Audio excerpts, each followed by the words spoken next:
Now let me just explain one more thing. Those of you that have a King James version there, it says in verse 2 that you're not to be soon shaken in mind or troubled either by spirit or by word or by letter, as if from us, as though the day of Christ.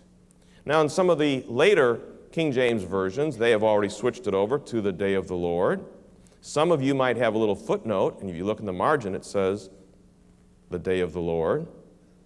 The day of Christ is a word that does not appear in the majority of the manuscripts, either the oldest ones that we have, nor in the majority of them. And so this word here, why would they put it in there? Well, some monks coming down, they would think, what's the difference between the day of the Lord and the day of Christ? The day of Christ, as it's mentioned in the New Testament, always refers to the rapture. Always.